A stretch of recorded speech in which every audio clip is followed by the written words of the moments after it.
And after a long hiatus, folks, welcome back down into the spoiler room. I appreciate everyone and their patience.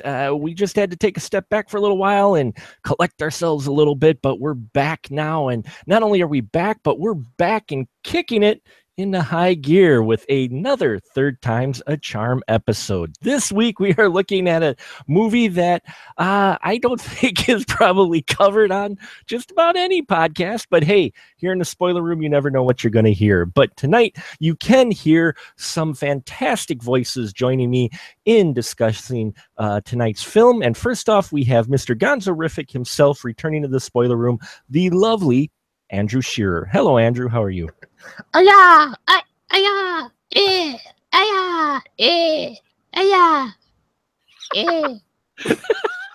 You do that too well, actually.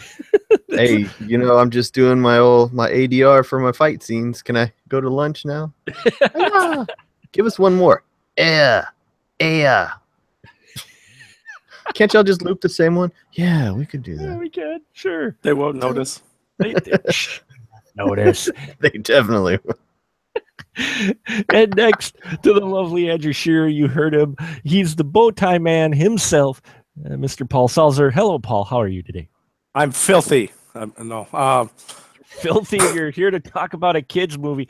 Wow, we are off to a running start. Is that figuratively filthy or physically filthy? It's a quote from the movie Filthy. There you go. Way to save yourself there, Paul. Way to save yourself. And yes, the movie tonight we're talking about is the third film in the Three Ninjas series called Three Ninjas Knuckle Up from 1995. Now, do either of you fine gentlemen want to try to give the summary for Three Ninjas, or should I just read it off the IBIM? Well, I mean, I feel like Paul is really trying to get himself ready for this. He seems like he's trying to psych himself into this. So if he says no, I'll do it. Paul, I'd love to hear Andrew's I had thing. All right, yes. I had a feeling. All right, so Three Ninjas Kick Back is actually this is Knuckle Up. Three ninjas in space. In space. Three ninjas on Magic Mountain. That's the number 4. Two girls and a cup knuckle up. Whoa! It's about these 3 kids that are martial arts experts. And they roll into this town where the Indians are up against some corrupt white people that are poisoning their land, and so they get involved and then save everybody with their yeah. But along the way, they kind of discover what it means to be a hero and a flower. Oh yeah, that's totally true. Can't forget the flower. Nah, man. I see me and Paul together describe this movie. Yeah. Hiya! Two girls, one ninja. 2 girls, 1 ninja. Wow. I'm sorry, 2 man. ninjas, 1 cup. Wow. Okay. So, 1 cup knuckles up. Oh. There goes the PG rating there. I don't know exactly what drives me to pick some of these movies that I did. I think my wife suggested this as a joke, and as people, if you've listened to, this is number 150 of our episodes. Yeah. Number 150. And if you've heard any of the other episodes, if someone jokes about a film saying, oh, hey, you know what? We should do this. It usually ends up on the show because I'm cruel like that sometimes. But sometimes you get surprised, like Mr. Andrew Shearer's lovely suggestion of Spice World. So this was suggested and an off-the-cuff remark, and I figured, why not? It is the third in a film. It was technically theatrically released. This one was, though it was a very, very small group of theaters, which we'll get into a little later. And yes, Three Ninjas Knuckle Up. Wow, I remember this Three Ninjas series when it came out in the early 90s, and it surprised me quite a bit that it went the number of movies it did. It actually went through 4 films. There was one after this involving Hulk Hogan and an amusement park. But we're talking 90s here, and we're talking, okay, let's in regards to Knuckle Up, you have a series about three Caucasian boys who are ninja experts who help Native Americans on land, including putting on war paint. Wow, this series and this film, Andrew, what are your initial feelings with Three Ninjas Knuckle Up? I mean, I was too old to be into this stuff. You know, I mean, I was the right age when Ninja Turtles started, and so I was really into Ninja Turtles. But I didn't give any type of shit about Three Ninjas. I mean, it just seemed to me like, you know, like maybe Disney stuff or whatever. I had no clue. Now, when I was working at a video clerk, this Three Ninjas Knuckle Up came out, and it was quite popular rental. And you know, I never actually watched any of these, so this is my first Three Ninjas movie. And my first impression, is that what you're asking for? Yeah, your first impression when you see this. My first impression was just like, all right, we are putting three kids in like comedic physical peril. And the thing was, thank goodness they made one of them like younger than the other two and shorter, because it's just three white kids, and the two look, I didn't know which one was which the whole time, because they looked the same. They got short, dark, you know, brown hair or whatever. They both dressed the same. They, you know, I never could tell which one was which like the whole time. But it also means that I didn't care if one of them died. Wow. Whew, and I knew they weren't going to die, but I was like, I hope they don't kill little kid. You know what I mean? It struck me as like kind of Jackie Chan meets Home Alone. I don't know. That's a really good description of actually all these films. If Jackie Chan was white, like everybody. If Jackie Chan, yeah. Well, you do have Victor Wong in here, who is Chinese, and yes. ninjutsu is Japanese. Yes. Just a side note there. Well, and ninjutsu is being taught to three Caucasian boys who are Which helping. Is fine. I mean, my uncle Billy taught ninjutsu to mostly white kids when I was growing up. Well, I'm not saying that's wrong. It's just the way they portray this in the film. Oh no, it's still racist. It is, yeah. I mean, among many other things, but not to get into that so early. No, not yet.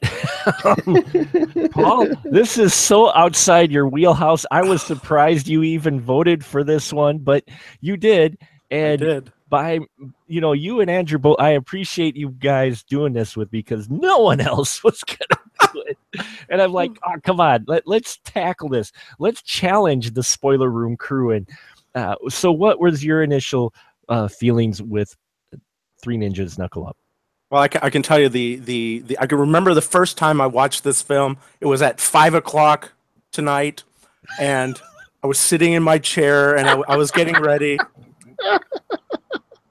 And my initial thought was, I don't have enough alcohol in my house to really enjoy this film. There are scenes, though. There are scenes that I did enjoy. Some things that I just absolutely laughed at, like, why are they doing a dance number in the middle of an action flick? That was the worst part. I know. Oh my god. And of course, there were things that I absolutely hated, like it's like the kids. They change size like miraculously, and then they would like jump back down. So like one scene they were about the size of the biker. The next scene they were the normal size. They weren't using stunt doubles at all. At all, no, not at all. And right off I should have known from right off the bat, because the very first scene was that, well, not the very first scene, but toward the beginning, they had that pizza scene. And the fact that they had a stunt pizza should have told me that to expect this. Because if you watch the crust on the pizza, the one that he actually flips, it goes from a thick crust pizza to a thin crust pizza, or a hand toss to a thin crust pizza, and then back again. Ah! Ah! All right. But that said, that said, there were some things I did like about this film. It's very much like a I don't know. It felt like DuckTales to me because and even to the point where remember Andrew said that he had difficulty like trying to figure out which one was Rocky and which one was Colt. Mm-hmm. The only way I could figure it out was by the color of their hat. Yeah. So it was just like DuckTales to me, and so I got to relive DuckTales without ducks. So.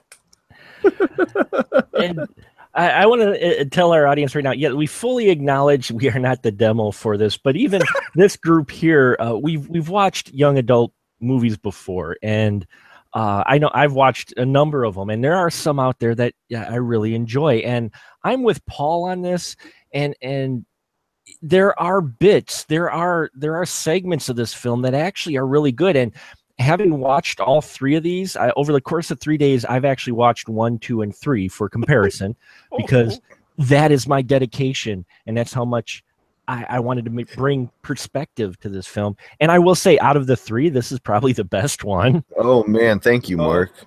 Because I wondered about that. I was like, whoa, is this one, did they get shittier and shittier? And the reason I say that this one is the best one is, one, it actually is the best directed. The narrative in this film, compared to the other 2, it felt like they were trying to go for at least a little bit more than just your goofy child film. Now, what's interesting is the first one, Disney got its paws on it and actually edited and put in the goofy sound effects. So the reason you have the goofy sound effects in this one, the cartoon ones, is because Disney has kept that consistent through all 3 films. But those sound effects actually weren't in the first 3 Ninjas film. It was when it came to America release, and they actually cut it down for violence, to get the PG rating. Apparently, for the first 3 Ninjas, there's a more violent version of it, but Disney cut it down and made it cartoony. So, and then they stayed consistent throughout the film. So when you get to number 3 here, they're trying to stay consistent, but this does have a different feel than the other 2. This one really has a more solid narrative than the other 2 because it wasn't trying so hard to just be, as you put it, Home Alone meets Jackie Chan with, Caucasian boys. Now, the child actors in here, for the 3, and I want to go down the road and see which one of the 3 you think was trying the best, or probably put on the best performance, not only acting but also in their martial arts, where they were actually doing the martial arts, because they are doing some of the scenes. These kids are actually doing martial arts. They were trained, and so one of them was a brown belt by the time this movie came out. I think it was Colt. So, Paul, for you, of the 3 kids, who do you think probably put in the best performance? And I know the bar is low, but put in the best performance and seem to actually have the martial arts talent. I actually enjoyed Rocky's performance, both in the martial arts and his overall acting. I really liked his character. It felt like, this kid is the older brother, and he acted like that. So I felt that I could relate to this character, and that's why it's my favorite out of the 3. Cool. And Andrew, if you had to pick between the 3, which one stood out for you? Was it Rocky, or did you like one of the other 2? Oh God, which kid was the one that anytime there was shit going on, they stuck him at the video game or stuck him inside the car? He didn't do the bulk of the ass kicking. Which kid was that? Was it Rocky? Rocky drove, and he was playing the video game. Yeah, he was. Yeah, it is clear that Colt is the best out of all. I mean, none of them are good actors. I need to say that. But as far as in terms of martial arts, Colt was handling most of this shit. Mm-hmm. He was the one on screen. If one of these kids is whooping ass, it's Colt. And I was very impressed at some of the wide shots where you see them flip and do a lot of really complex choreography. That was also him too. But as actors, nobody was good. But none of the acting is good in the whole movie. Even people who are great actors like Victor Wong was just, you know what I mean? The only guy who cuts through no matter what kind of bad direction he's getting was Charles Napier, because he transcends everything in the universe. Charles Napier was like he was playing in a completely different film. He was actually playing a villain, and he plays the villain Jack in this. And it was interesting to see his name attached to it. Victor Wong's been through the whole series, and I can tell you that, you can tell he's tired. First off, I mean, and he's kind of having fun with these films. And no, he's not doing the martial arts scenes they have. That wasn't him with the backflip? They have someone with a horribly placed pillow in their shirt and a bad wig doing the martial arts for Victor Wong. Which I'm like, oh, why did they do that? Now, I understand it's a kid's film, but even for a kid's film, I'm like, man, it felt like, and watching all three of these, it really felt like they were just trying to cash in on the Ninja Turtles craze that came out at this exact same time, because Ninja Turtles, well, it was in 1990, which we did cover on another episode. Check it out, one of our previous specials. But they were kind of back in, martial arts was kind of back in as well at this time. Andrew, do you think they were just trying to cash in on that kind of Ninja Turtle type craze? I mean, I guess it's weird. I think of like ninja stuff as being more 80s, Sure. Mm-hmm. but in a lot of ways with mainstream film, they were riding a wave that was of the 80s all the way through, and that's why the indie boom made such a big impact in the early 90s, because they were still like, I mean, really, man, another Magic Asian movie? Like, this is coattails of Karate Kid. Mm-hmm. Which was like 10 years before it or something like that, like the whole Magic Asian, like all of those, Big Trouble in Little China, which Victor Wong was in. He was in Golden Child also. Yeah. So a lot of those Magic Asian movies, he wasn't the guy in Gremlins. That was a different guy. Yeah. But you know what I mean, though. Mm-hmm. So I think they were getting by with it as long as they could. Sure. Because they didn't have any ideas, Yeah, and I'm glad you brought up the 80s, because this does kind of, Paul, this kind of feels like it was 10 years too late, doesn't it? A little bit. Don't you think this might have fit a little bit better into the mid to late 80s, or do you think they were just cashing in on that Turtles 90s craze? Only because I watched it for the first time today, I'm going to have to say that they were cashing in on the turtle thing, because I was not interested in this series at all when it came out. So sure. But I was interested in Ninja Turtles. I enjoyed them. Mm-hmm. So I don't know. I think maybe they just, it's, it kind of, can I say, reeks of Disney. So Disney will do whatever it has to do to sell a product. So they'll look at whatever the target audience wants right now. If it's ninjas, they'll put that. If it's Power Rangers, they'll do that too. If they could get the rights and so forth. So it's hard for me to say, but I can only, by looking back at it, assume that that's correct.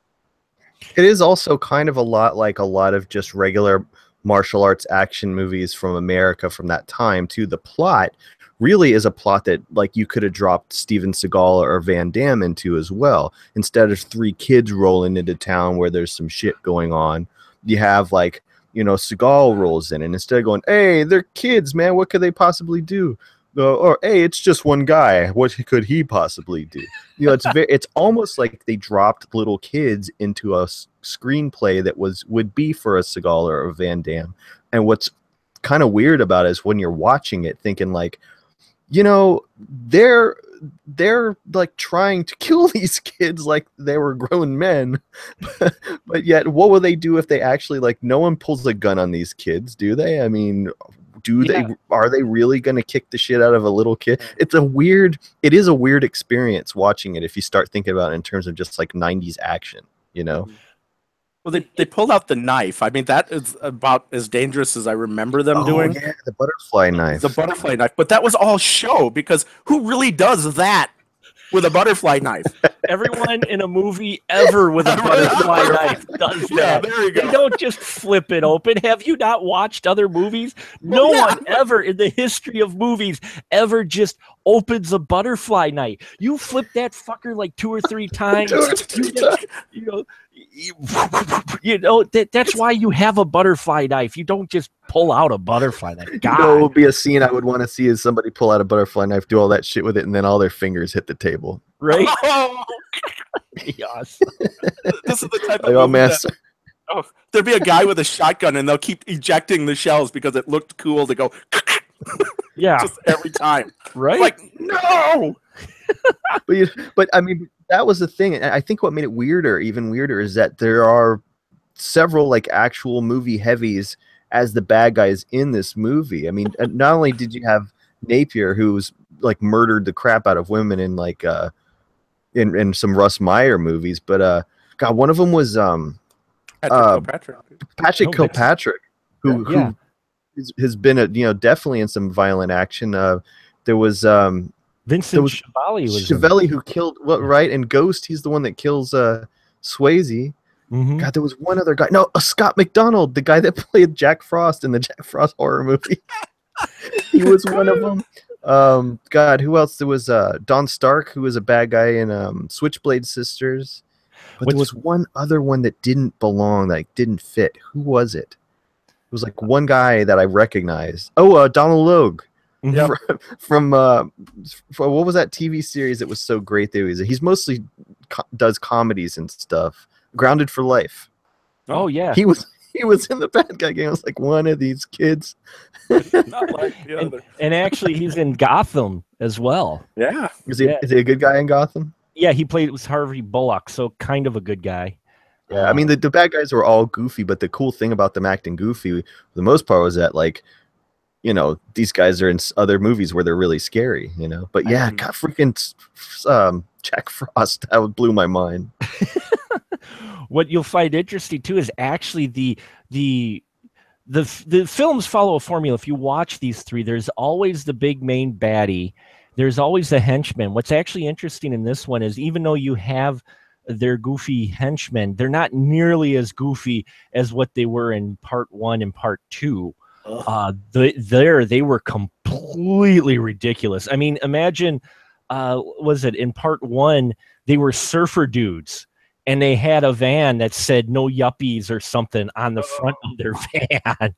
And they talked like Bill and Ted after they had a bowl.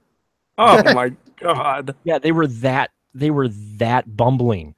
Okay, so what I find interesting, and why I say this is the best of the 3, was, believe it or not, this one is far less silly than the other 2. Wow. Really? Yeah. Okay, so the other 2 must just be like, I don't know, like deficient, because this movie, I mean, you could hear it in Paul's reaction, man. This movie was like a lot of Three Stooges and Looney Tunes style shit. Right. Mm-hmm. And there was that in the other 2, but it was really more prominent even in the other 2. In this one, you had a montage where they were actually making the weapons in that. In the other 2, usually when he put was it forced through all 3 films, them trying to do tag names just like Turtles. Let's myrtleize them. That's through all 3 movies. They try to have the character Tum Tum do that. It felt specifically like, wow, you guys are really trying to push this. It really was forced. But was it the same kids in the other 2? Funny you should mention that. I was going to bring that up. This is the only other film where you have the same 3 that were in the first one. What's more Okay, I'm sorry. These are the 3 kids from the first, but not the second. Right. And the reason for that, and I was looking up some trivia tonight, and the story behind these films is actually almost more interesting than the films themselves. This was actually shot before Kickback. Which is 2. One is actually 2, but they released it as 3. Why did they do that? I don't know. I didn't have a chance to dig further, but I am very curious on that. Weird, dude. It is. The only kid that I think is in all 3 is Colt. It's because he's the best martial artist. Well, and actually, I think I was trying to read some things. These kids really didn't do anything much after the 3 Ninjas films. They all died. No, I'm just kidding. No, the kid who played Colt was in a few films. He was actually in Apollo 13, and then he did 2 more films after that. But I think he's still actually doing martial arts and like yoga and that, on his own. The other 2 though were in this one and in the first one, but not in the third one, which was actually the second one. That is really freaking confusing. It was. When I watched the second one, I'm like, these kids don't necessarily look, they don't quite look the same. What the hell? They're playing different characters. They're playing the same characters, just different actors. Different actors, yeah. Oh, God. Why did they think that would be okay and kids wouldn't notice that? I don't know why. I really don't. But that's what makes it even more confusing if you watch these in order. Because you don't have the same kids playing the same thing. In fact, the kid who played Rocky, this was his only 2 major films. He was an extra in The Best of the Best 2. That's pretty awesome. That is pretty awesome that he was in that, but this was the only other 2 films he was in. So you're right. It is rough. It is rough acting, but I honestly think what it was is simple fact of the studio was trying to force it, and you can tell in this film, and I think you both touched on it. You can feel it in this film. It is really forced that they're trying really hard to make something really catchy for the kids. Wouldn't you say, Paul, that they're just really trying?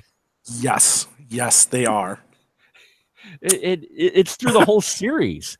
I mean, what do you think about that? I mean, how do you think about that? For those kid actors who are kind of pushing that role. I mean, they look like they're having fun, but what do you think about that? What they're doing? I mean, essentially for these kids is trying to push them to be these next ninja icons for the young adults.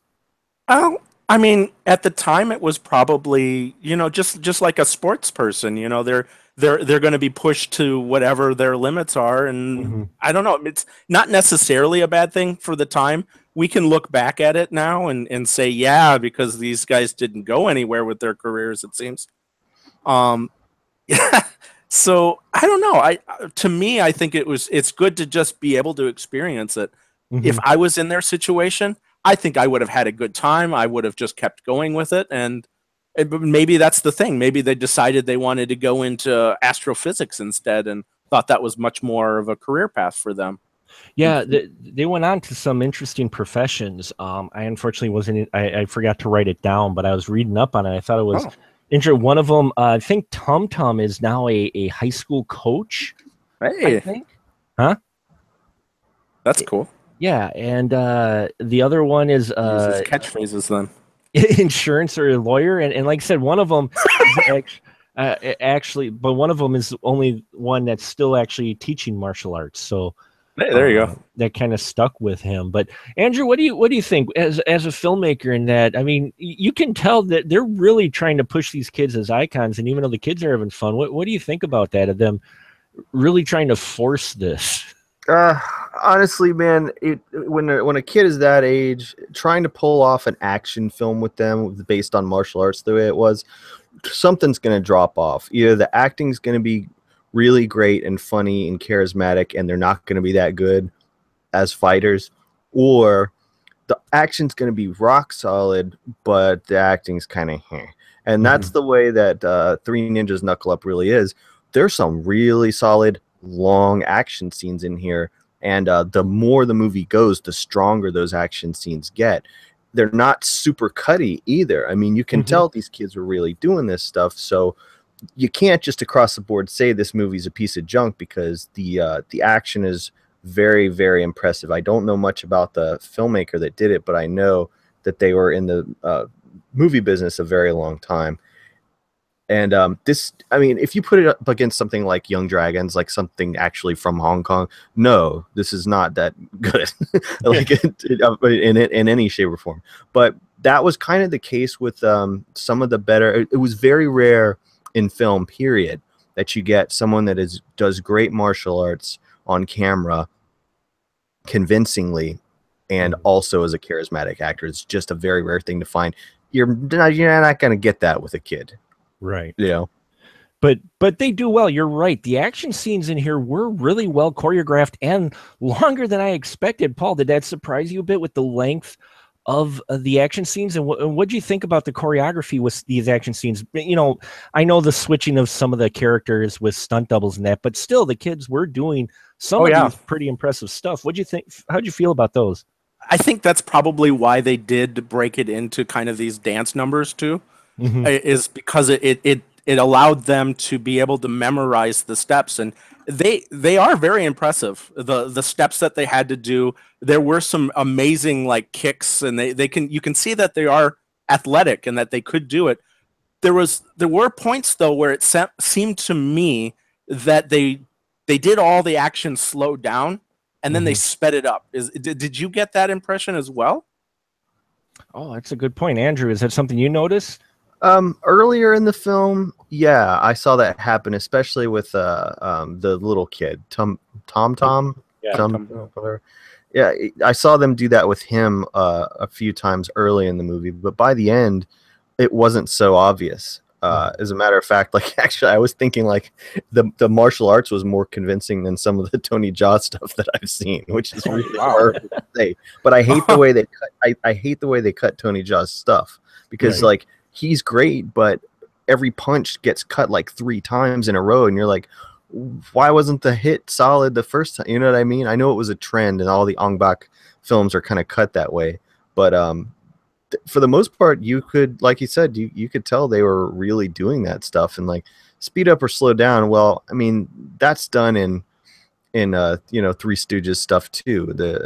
So it was, since it was kind of slapstick style. And that stuff doesn't really matter, you know.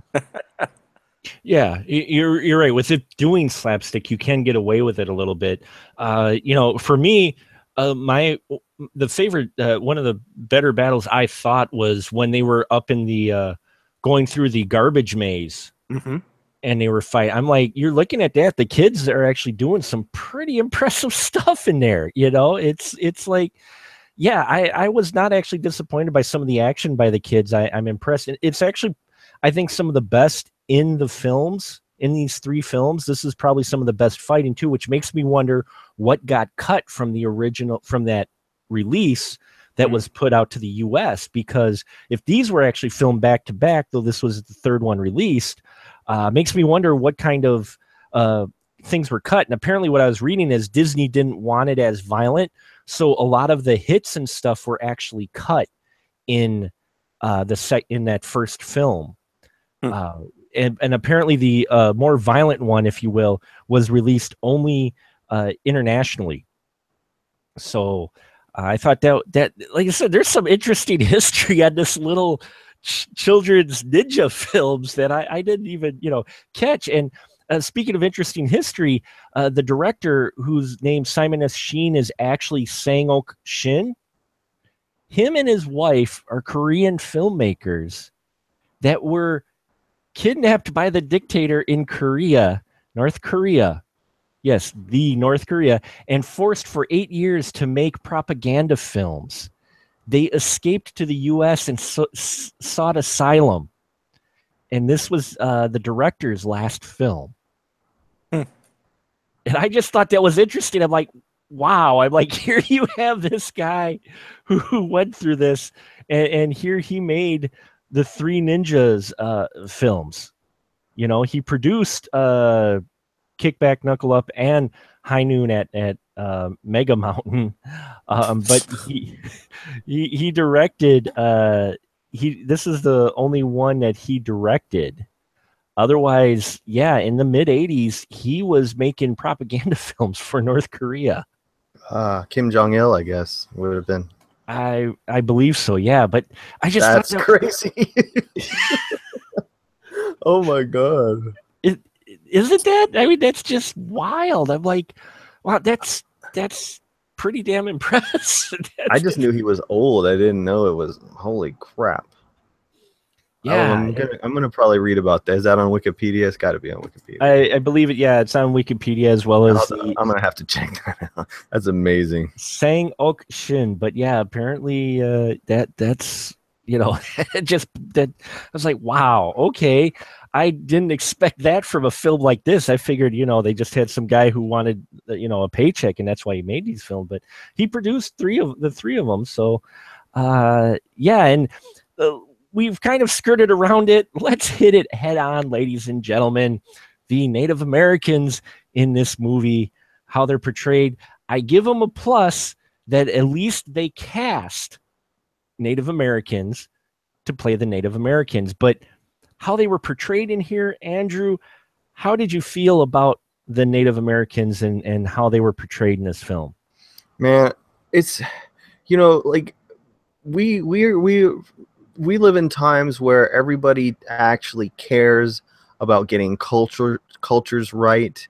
They actually, what I mean? We're finally starting to pay attention to that kind of thing. But back then, nobody gave any kind of shit about that.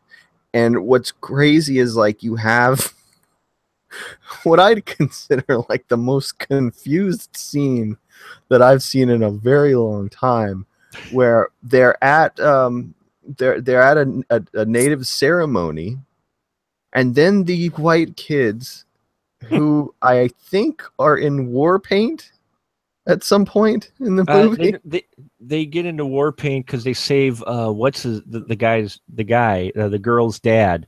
Yeah. So the kids are at this ceremony, at the native ceremony, and they break into this like ninja dance. It's ninja country line dancing is what they do. It is like so many things crashing into each other, and you're just going like, who thought this was a good idea? But my main thought that I couldn't get around is that there is an environmental sort of a message in this movie, and I couldn't help but think of recent events, the Dakota Pipeline, right? And I'm like, oh shit, well, the town would definitely not rally around these people. They would have already sent like the riot gear, like they would have sent the guard in there to just like wipe all of them out. They wouldn't have been like, oh, we're saved because of the, what I mean? So I mostly thought of the big difference in how things would have probably actually gone down in that town. Yeah, Paul, how about you with the Native Americans that we have portrayed in here, and just that whole element that they put in here, even for the 90s? What'd you think? At least they tried to make it kind of, they tried to bring the issue up at the time, and I think that they get some plus points for trying. And the casting, you got the casting Hollywood was good. Yeah, I mean that was great.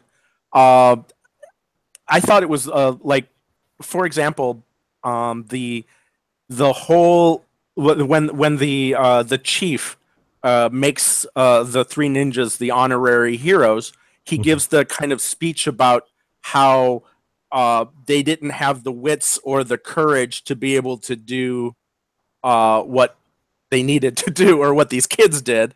And I know that was meant to make the kids more heroic and not make everybody else seem stupid.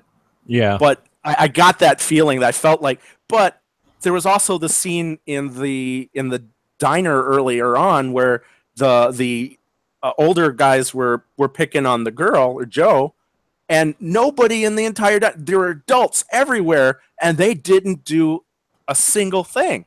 And I was just wondering if this entire town is filled with people that are either so, repressed, or so that they've been beaten down so much that they don't care anymore. so I can't really fault the later on scene where it seemed like, it just seemed like everybody, if you're an adult, or basically if you're not the three ninjas or Joe, you can't do anything heroic. In fact, the bad guys seem even more idiotic than normal people would be. And that's throughout the whole series. I can tell you right now. Oh my goodness!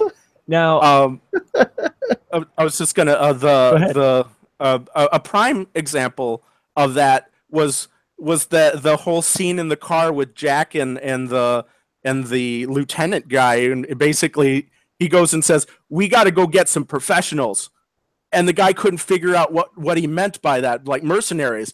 And then, okay, get on the horn, and then he just basically honks the horn. And I know that was meant to be humor, but who does that? And then the actual professionals they get is a biker gang? Seriously?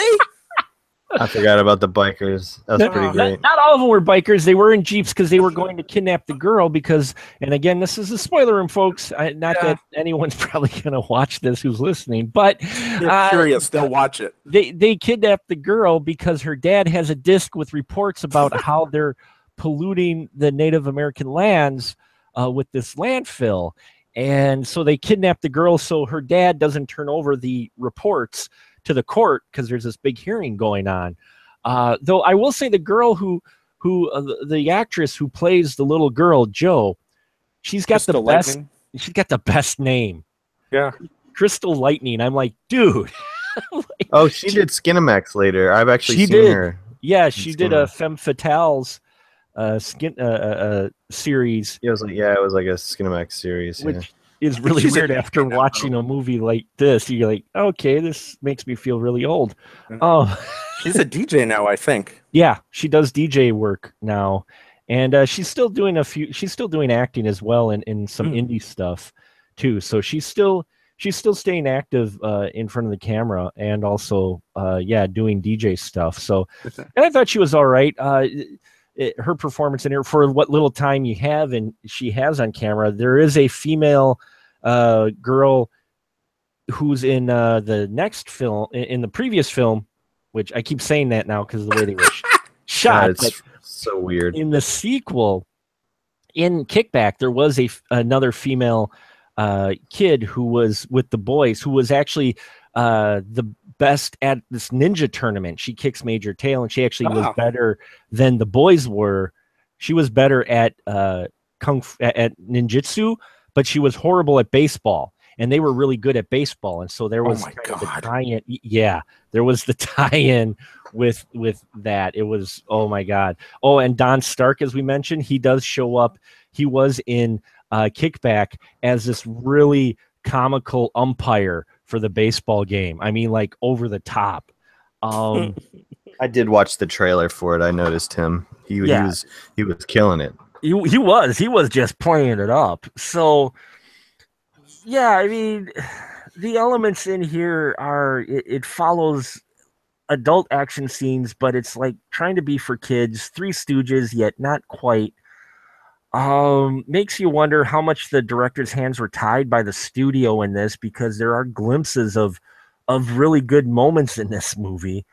But I guess, could you call this, would this be an inaccurate term, but this almost a, well, it is definitely a kid's fantasy, almost kidsploitation film, Paul? Yes, because this is the type of adventure that you would expect a kid to want to be able to do. Like I said earlier, it seemed like if you weren't the three ninjas or Joe, you couldn't be heroic in the film. So this could easily have been a story that one of the kids made up to tell about, hey, what did I do this last summer? Right.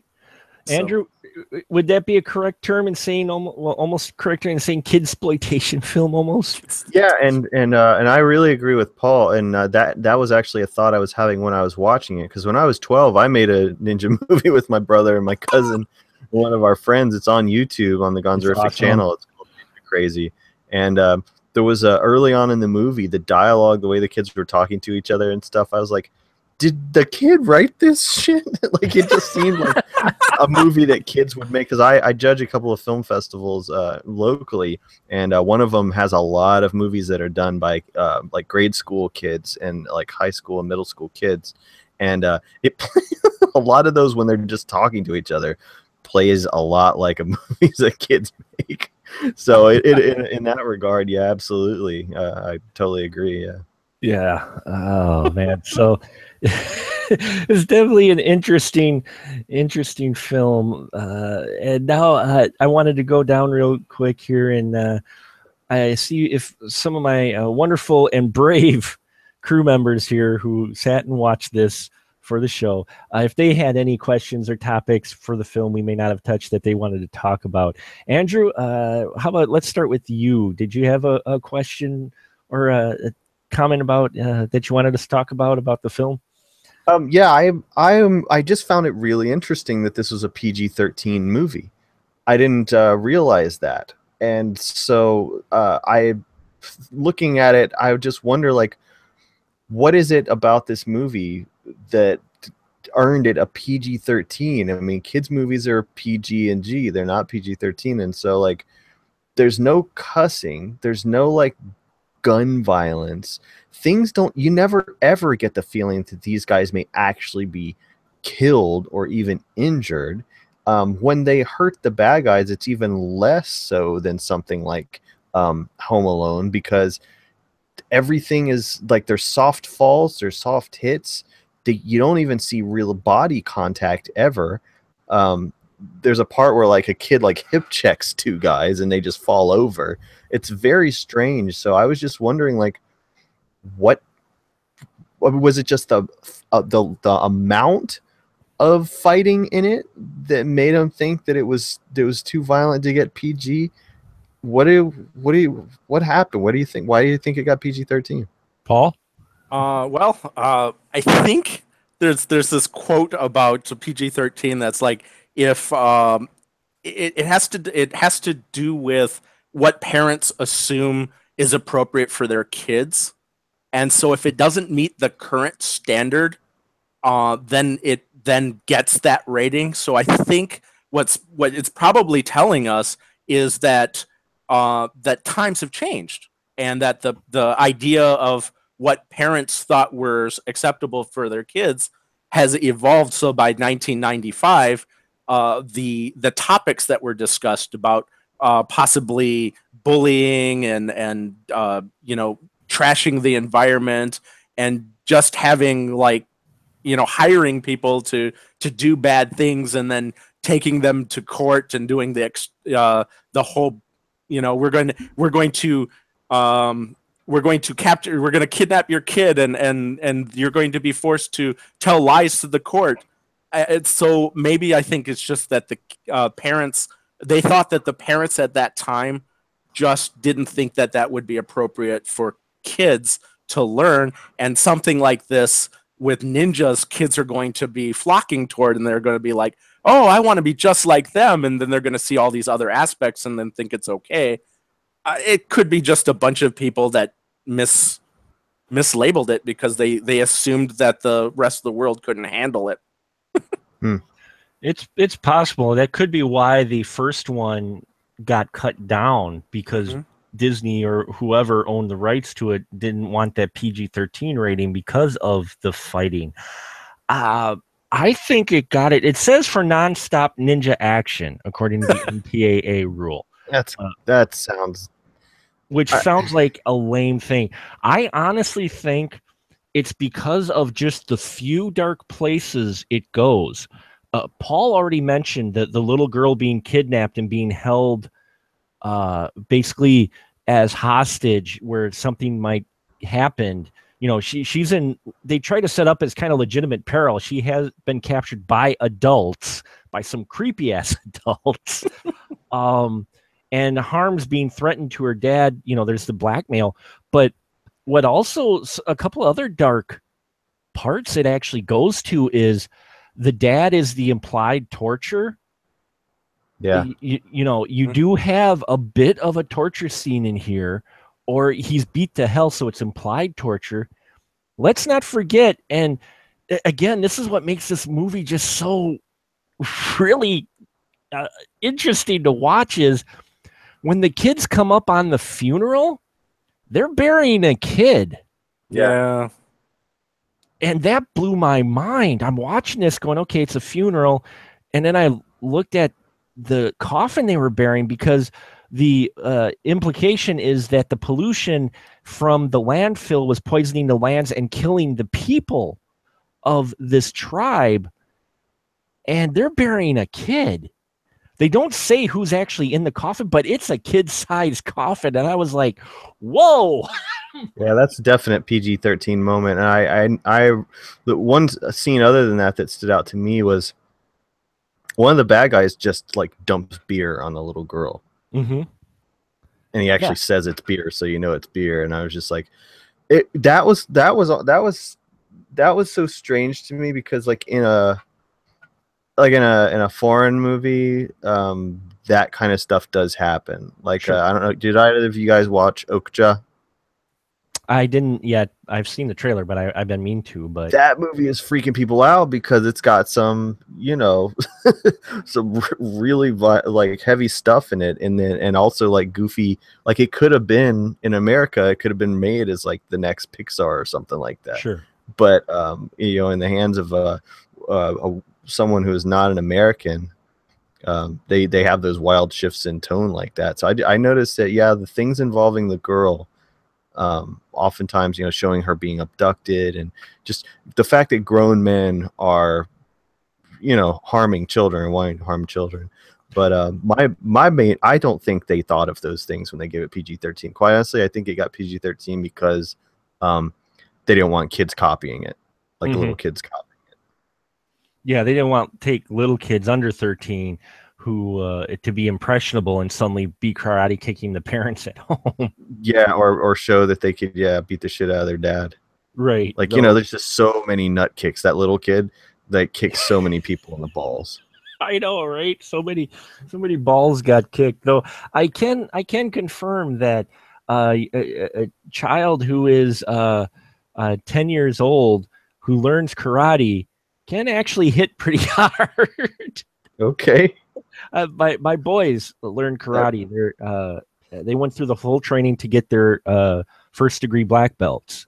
And when they started their training, after about a year, I had to stop play fighting with them. Oh, dude. Because they gave me a couple of bruises on accident, just play fighting. They didn't even realize it because, they teach it to be almost reactionary. So you're not even aware of it. Yeah. And there was a couple times they gave me a kick and I was like, oh, okay. I gotta say, my kid is 4 and she's pretty fierce with the lightsaber. Like I actually have to defend myself. Right. So yeah. I can see that angle to where they didn't want young kids mimicking this because, they do it, with the right training or whatnot, they could actually cause some damage. So that's a good thing. Yeah, it's a good mention because there's really no blood or anything in this film. Yeah, it's got to be the violence. Yeah, and what sucks is if you get a PG-13, might as well go back and put a fuck in there and a boob or two. Yeah, right. If you get a free one, right? Not in this film, please. That'd be really awkward. Tom goes like, "Don't fuck with the ninja." While he's holding the pizza, somebody's titty comes out. Like he puts the pizza on some titties. Like, hold my fucking pizza. Wow, just do it all in the span of a few seconds. This conversation got weird really quick. We just went to PG-13 right now. We just went to usually it's Paul's fault. Yeah, I was filthy. He was filthy from the start. So pizza boobs. Oh, there you go. Hold my fucking pizza. Hold my fucking pizza. I'd love to see the kid say, "Hold my fucking pizza." I mean, he's never gonna be in another movie. Go for broke, That'll be the next subtitle. 3 Ninjas Go for Broke. Tum Tum, here, hold my fucking pizza. That's a trailer. Kick the guy in the nads and grabs a boob. There you go. Hey, if somebody wants to do the best YouTube supercut ever, they take the 3 Ninja movies, just the violent parts, and throw in like some CG blood you know, and redub those kids cussing at everybody. Oh, hell yeah. Wow. That would be the best. You're onto something there, Mr.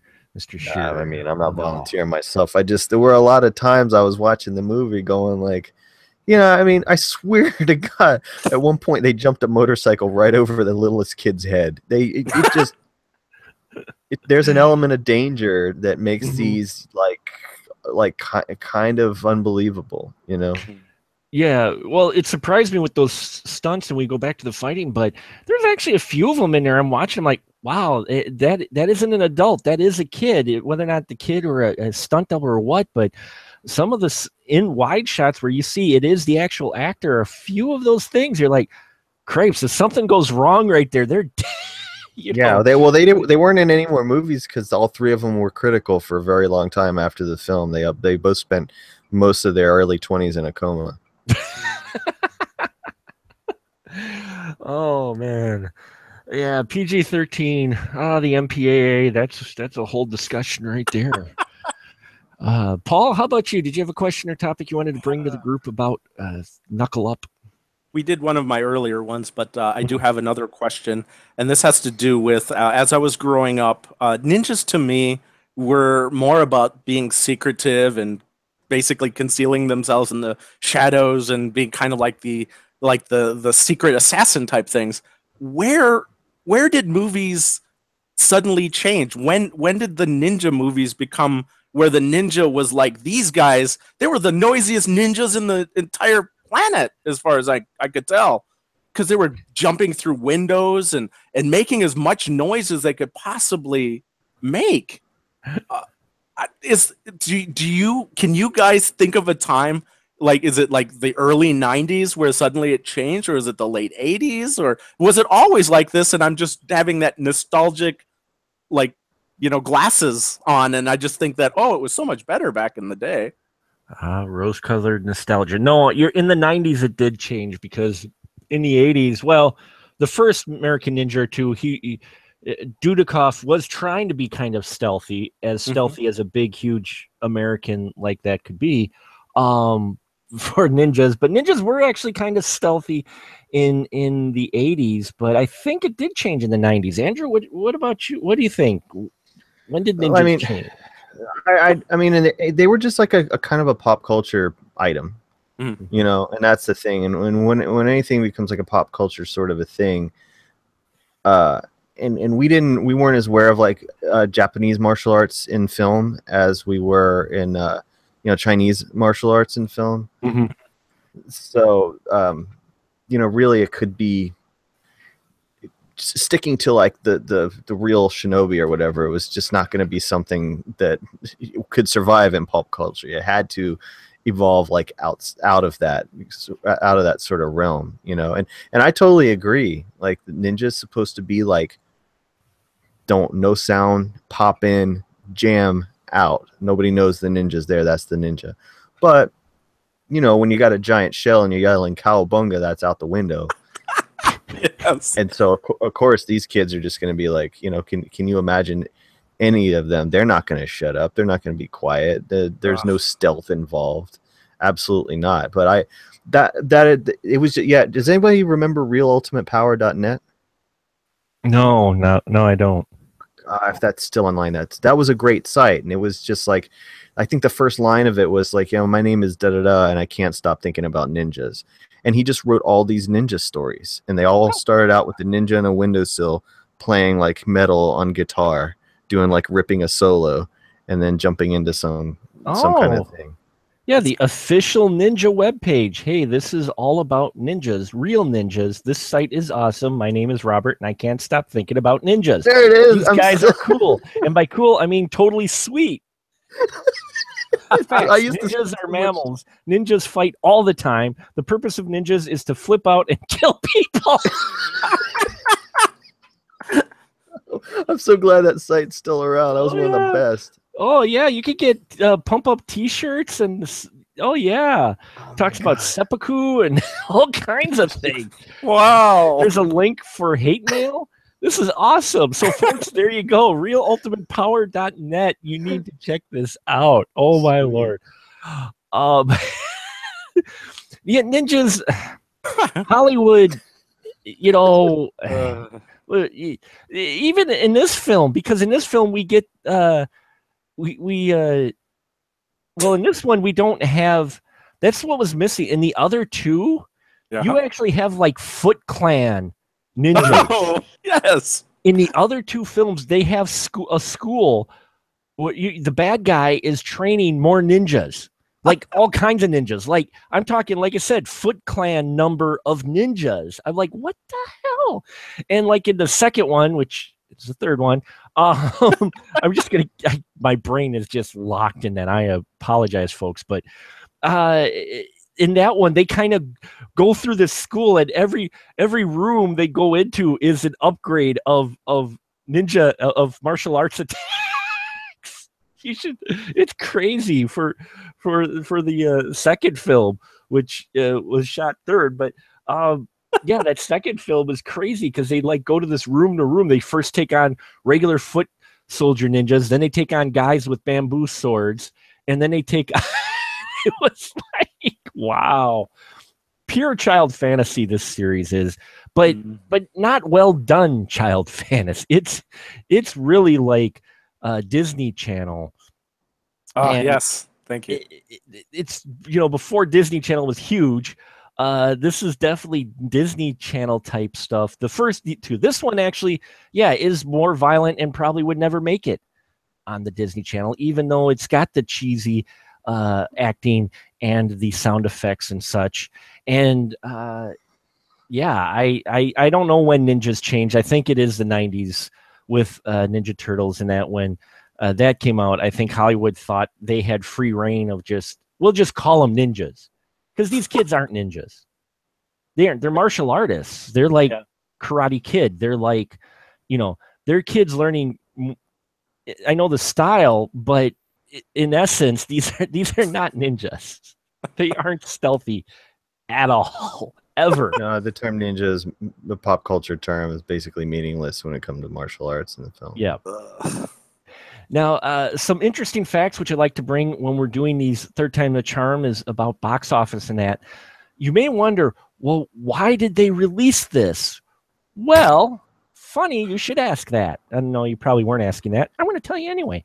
The first film actually made $29 million. Three Ninjas came out in August of 1990. Was it 2, I think? Let's see real quick. Yeah, but it came out, and 1992. And the weekend it came out, check this out. The top 10 box office for when Three Ninjas, the original first film of this 4-film series, came out, it went against the opening weekend of Unforgiven, second week of Death Becomes Her, first weekend of Raising Cain. Three Ninjas came in at number 4 at the box office with $29 million. There was also A League of Their Own, Mo Money, Honey, I Blew Up the Kid, Whispers in the Dark, Sister Act, and Buffy the Vampire Slayer round out top 10 box office when the first one came out. So then the second one, when they released it, the Kickback one, which came out, I believe it was the next year or 2 years later, they released Kickback. And that actually made $11 million. There wasn't much competition for the weekend it came out, though. Not really a whole lot of films that were known at that point. But then Ninja's Knuckle Up came out, and the first two went to over 1,000 theaters. And I hope I'm not putting you to sleep, but I just found this interesting that the first two went to 1,000 theaters. Guess how many theaters Three Ninjas Knuckle Up went to? 20. Andrew? Paul, I'm sorry. Paul? 50. You are closer, sir. 52 theaters. They released Three Ninjas Knuckle Up to 52 theaters. And and that was it. And then it went direct to video. Not sure why they chose 52 theaters. Maybe with some qualification, for something. I think they were probably booking errors. It was all adult theaters thinking they were getting 3 Moose Knuckle. Donkey Punch 3. No. Donkey Punch 3. Up to the knuckle. No. It's a drink, right? Yeah, right. But yeah, it made in those 52 theaters domestically, though, it made for $413,000 according to Mojo box office altogether. Opening weekend, it was $67,000. So it's like Sony had this and they just dumped it off. Might as well recoup some money out of it, right? Might as well. It's already done. No, it did well on video, man. I remember kids really like one. But back then, there just wasn't much for kids at all. Yeah. Like there's so much more entertainment, like movies and stuff for kids now. Back then, Three Ninjas Knuckle Up was pretty much, like the top of the heap. It was one of those where if the parents picked it up, for the most part, they knew what they were getting. They could pop it into the the VHS or the DVD player or whatever. And they knew they could leave their kids to watch it and not have to sit there and explain much, because it was all kid humor. It was kid fantasy, and that's what these are. I bet on video, a lot of them didn't realize it was PG-13 that rented it for them. Oh, no, they didn't. They see 3 kids on the cover and, oh, okay, haha, here you go. Not realizing it's PG-13, they just saw that, oh, it's got funny stuff in it. And they may even seen the other 2. So they're like, oh, we'll just get this. And then they walk in on this, hold my fucking pizza titty scene. We're going back to Blockbuster. So, well, I think we'll wrap it up here. We've probably discussed about Three Ninjas Knuckle Up, excuse me. Three Ninjas Knuckle Up. We've probably discussed it more than anyone probably has in the last 20 years. But I found this film franchise fascinating, in all honesty. I'm glad we picked it, because it is one where it is solely buried to try to go to the youngest audience. Not well made, but you could tell they were really going for that kid audience and trying to make this something, and it's amazing it actually went 4 films. And that's, I guess, the joys of the direct-to-video market, is that it was able to still live on for another film starring Hulk Hogan. The 4th film, which I have not watched, but as a completionist, I may have to, because not only in the 4th one was it Hulk Hogan, but prepare yourself, Lonnie Anderson was also in the 4th. Was Victor Wong still alive? Victor Wong was still alive. He was still in it. God, poor Victor Wong. That better not be the last movie he did. I don't think so. Another interesting quick point is this is the only film of the 3 films that didn't feature the parents at all. Which one, the last one or this one didn't have their parents? Oh, okay. This one didn't have their parents in it. The first 2 actually had the parents in it as part of the plot, kind of. But this one, this one was the Knuckle Up was the one that actually didn't feature it. And oh my God, it was his last film. Oh, Three Ninjas High Noon at Mega Mountain was Victor Wong's. Do this, man, and you can cut this out if I'm wrong. Look up The Lovers and the Despot. It was a documentary that came out last year. And see if that's the documentary, if that's actually about this guy. And cut this out, because I'll sound like an idiot if it's not. But it was called The Lovers and the Despot. It was a documentary last year. I just remember seeing Kim Jong-il's face on it. This is the story of South Korean actor Cho Eun-hee and her ex-husband and film director Shin Sang-ok.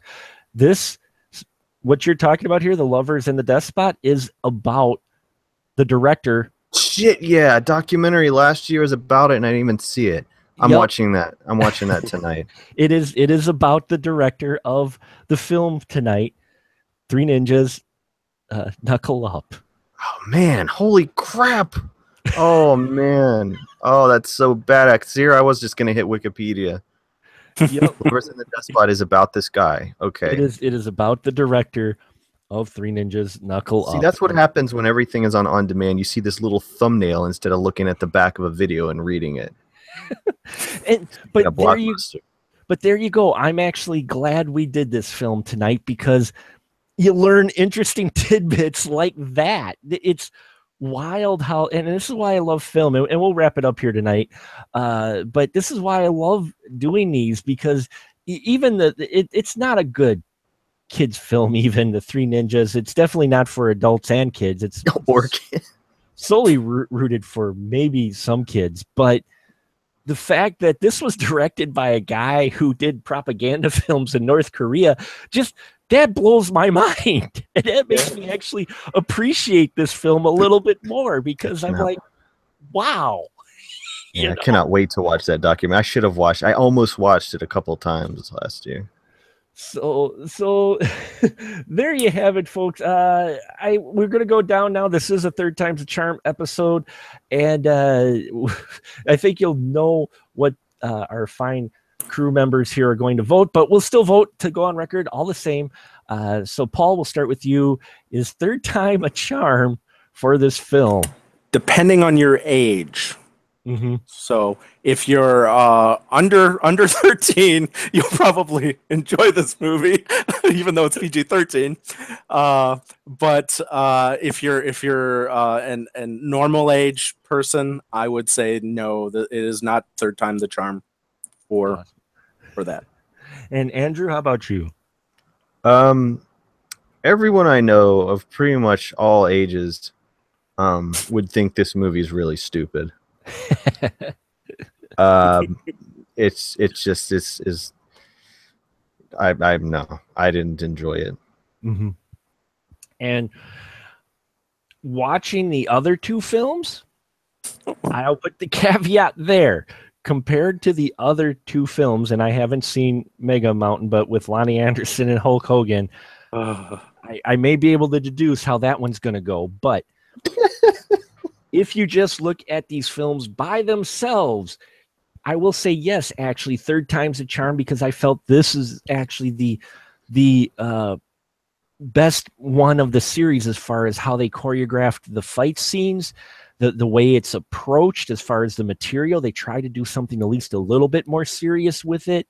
And again, in context, compared to the other two. Overall, though, if you want to just, hey, let's watch three. No.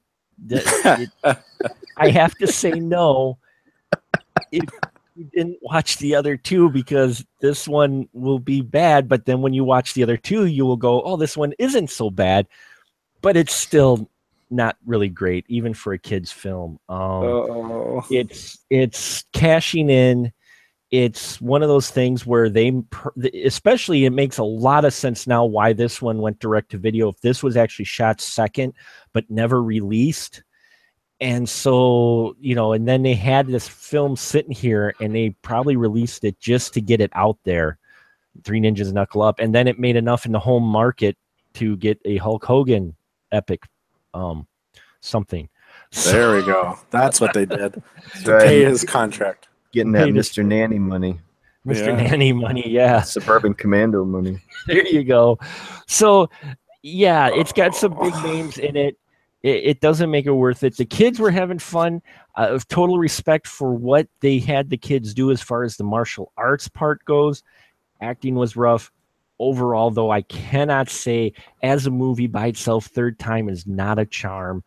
Compared to the other two, though, this one actually is probably the best. So there you have it. Take it for what it's worth, folks. We've done it. Three Ninjas, Knuckle Up.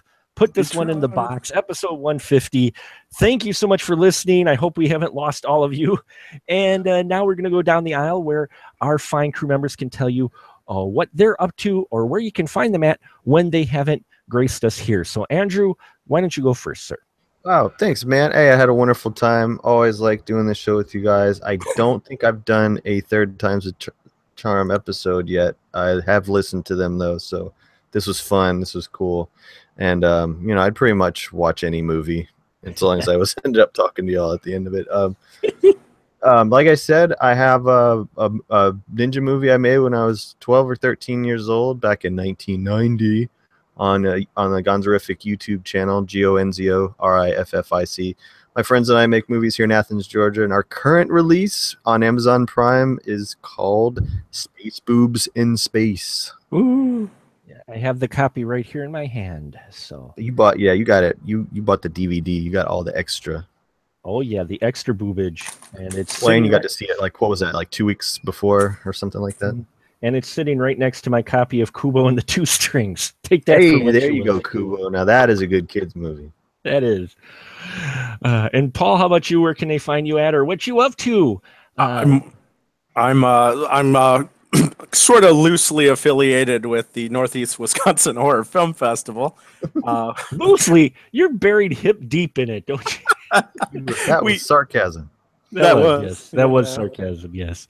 But yes, it's a passion project for me. This is our second year of doing the festival, and we just put out our list of films for the 2017 festival. And so go to www.newhorrorfest.com. That's newhorrorfest.com. And then there's a link section. You can go to our Facebook page from there, and you can see the list. But on the website sometime in about a week or so, we should have all of the covers for the movies, and it's going to look really nice. So I'm excited about showing all these films to people.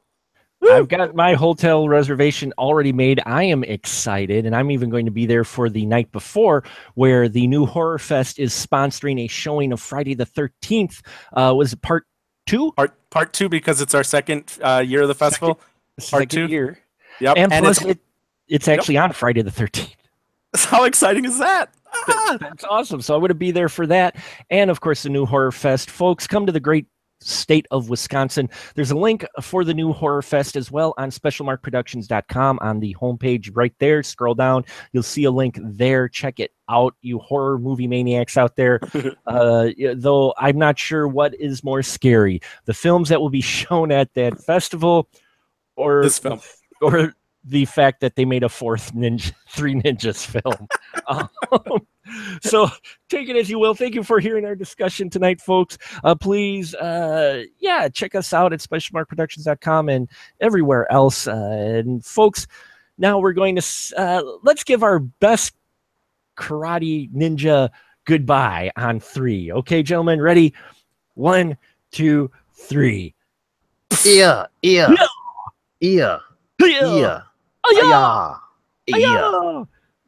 Actually, this is not closing out. Now we're just recording the sound effects for 3 Ninjas 5. So there you go, folks. Yeah. I did the silent exit. Silent but violent. We'll leave like ninja. Very simple. Okay, who farted?